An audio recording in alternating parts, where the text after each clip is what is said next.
Today we are in the home in Virginia Beach, Virginia, with Guy Burns. Guy, thank you so much for having my crew and I here to visit with you. That's my pleasure. Thank you. You know, we're traveling the country and we're interviewing people about their passions. And so I am curious, how exactly would you describe what your passion is? It's helping people understand that they can really achieve anything they want in life and have an amazing day every day. Tell everybody exactly what you do, like all the different things that you're involved in, because that sounds like you really have it wrapped up. But I know that you are a speaker with the National Speakers Association. That's one of the things you do. But tell everybody about the amazing things that you do with that desire. Probably the biggest thing I do is I work with businesses and individuals to help them really achieve their dreams and goals. Everybody knows where they want to go. They talk about it, they dream about it, but they never really put a plan in place. And in 1988, I heard Brian Tracy speak. It's the first time I'd ever heard a speaker. I'd never heard of this industry. I didn't know anything about it. And I saw this guy on stage sharing ideas with people, changing lives. I'm sitting in the audience, copiously notes everywhere, and I'm going, I want to do that. I didn't know what it was. I didn't know anything, but I wanted to do it. And so for 15 years, I studied this industry of how to help people, how to change my life, anybody can do anything. And in 2003, I started my business. It's allowed me to go to 21 countries. I've spoken in 10 countries. I work with businesses literally all over the world, helping them achieve their goals. You know, one of the coolest things that I think that you do is you take what you've learned, you make it your own, you create your own systems, write books on it, make programs out of it, and then facilitate it. Isn't that what you do? Like, that's how I'm seeing some of what you do. That's very much what I do. The reality is there's not a lot of new truths.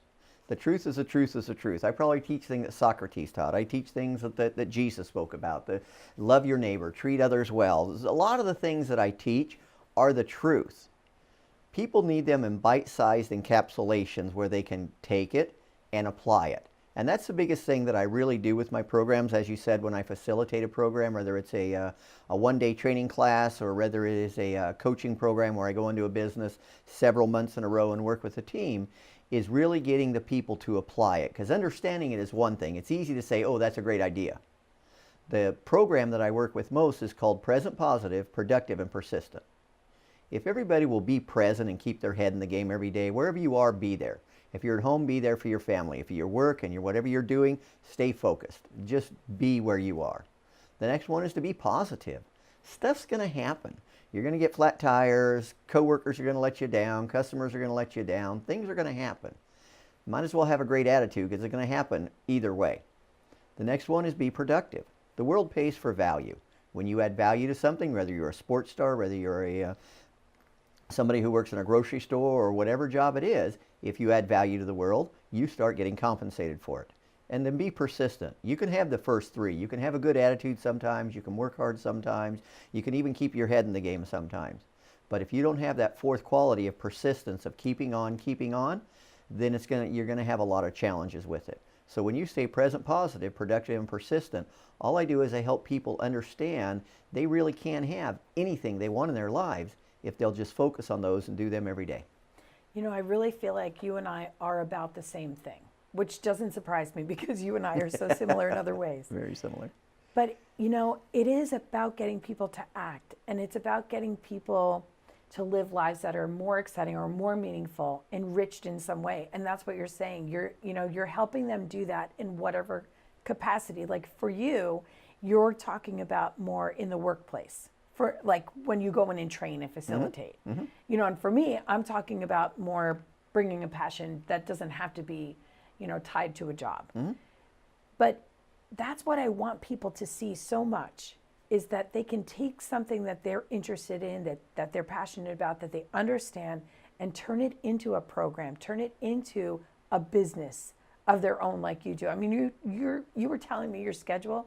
You're going all over. I'm like, and you're so fast about it, right? So I'm like, bing, bing, bing, ricochet all around, not just the country, but the world. I mean, you're all over the place. What kind of hesitations or challenges did you face and overcome in order to take this leap into what you're doing from what you were doing? Well, since we're going to keep this relatively short, like less than an hour, hour and a half, I'll only give you the biggest hesitation or the biggest challenge that I faced. I grew up in a little town called Prunedale. Nobody in my family's ever been to college, including myself. And yet in 1988, I decided I wanted to be a professional speaker. And so I just said, what am I going to have to learn? And even today now, I've spoken in, I think it's 10 countries. I've spoken to probably 40 or 50,000 people. I've had PhDs, people with master's degrees, and I've never been to college still a day in my life.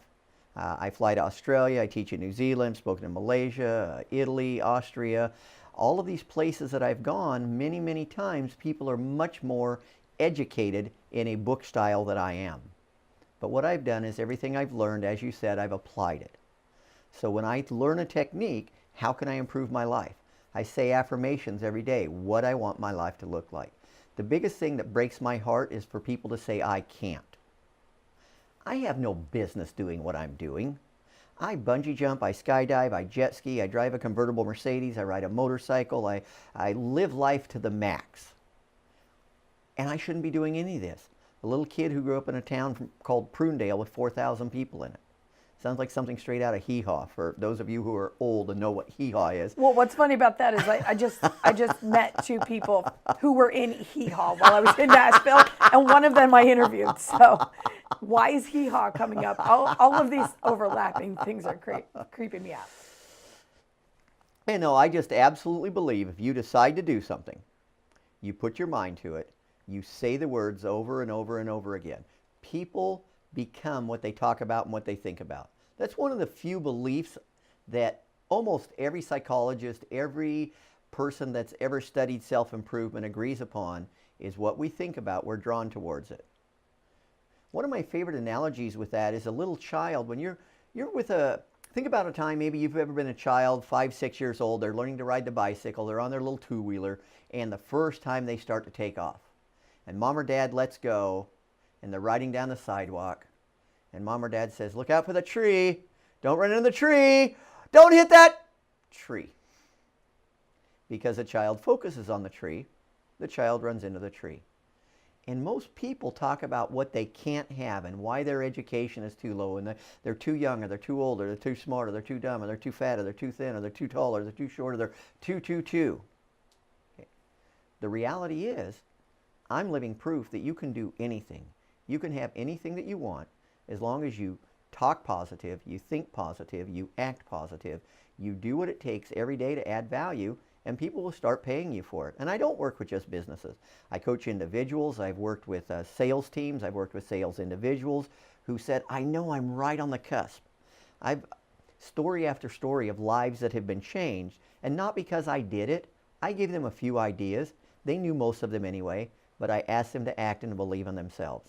And when you believe in yourself and you act on it every day, the world is at your feet. You can do anything. It's amazing.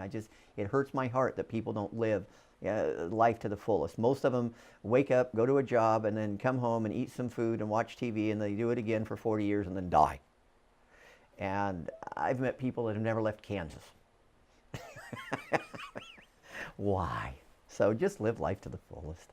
What do you think you've learned most about yourself through this journey?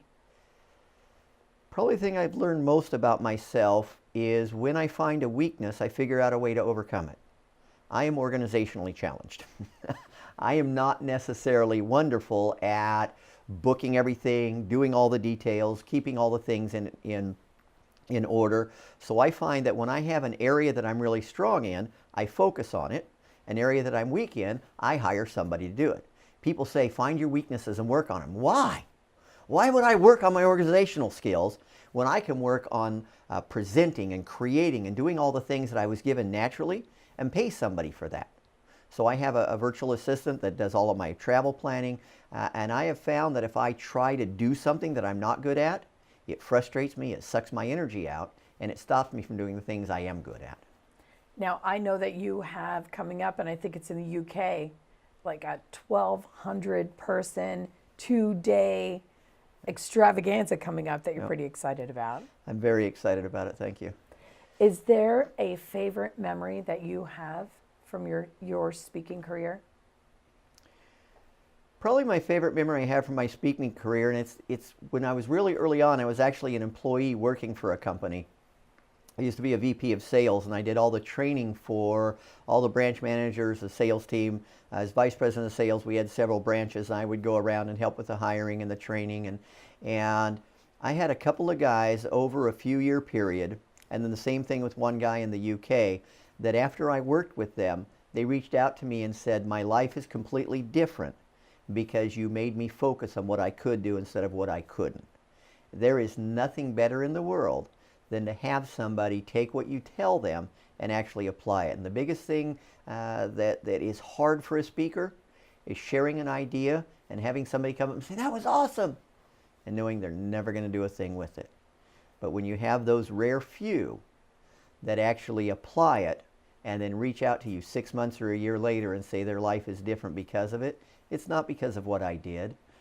They knew most of what I said. I don't teach anything really new. There's nothing magic. But when you see lives changed, there's nothing better in the world. Well, I think the magic is there, though. I think the magic is your enthusiasm.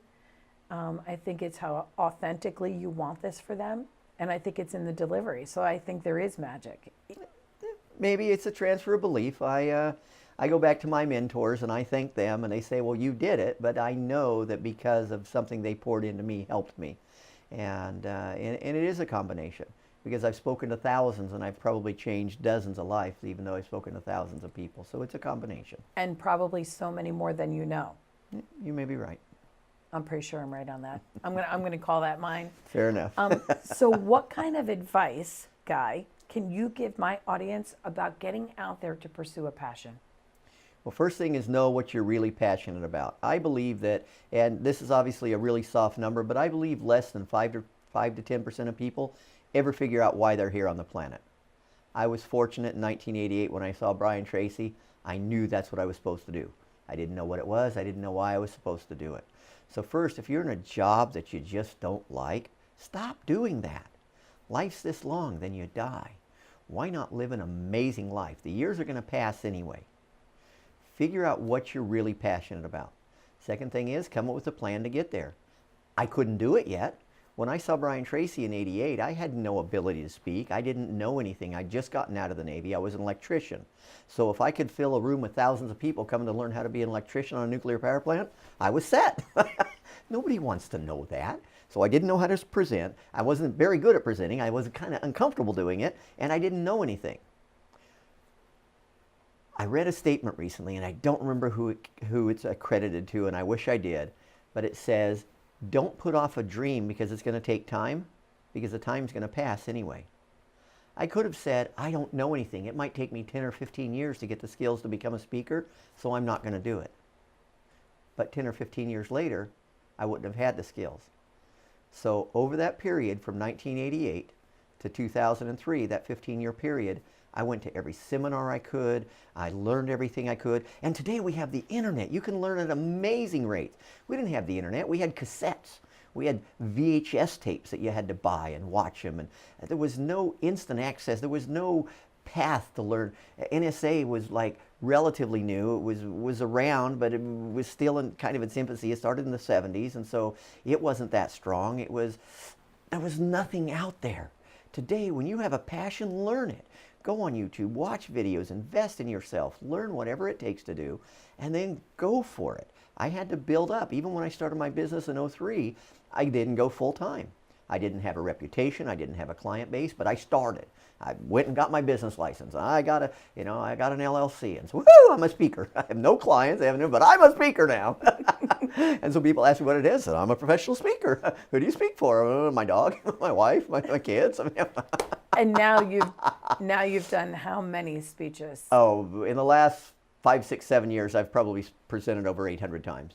I've spoken literally all over the world, Asia, Europe, Australia. I've spoken on 4 of the 7 continents. I have no desire to go to Antarctica, so I've got 2 more continents left. I'm working on getting down to Argentina. I've got a potential client down there, and I have not spoken in Africa yet. But yeah, I've been to 700, 800 times in the last almost 6 years. That's amazing. Just incredible. Can you share your contact information with us in case anybody would like to reach out? Oh, absolutely. It's guyburns.biz. If you go there, there's a contact tab. You click on there. It's got the phone number. It's got all the contact information. I'd love to hear from your audience members.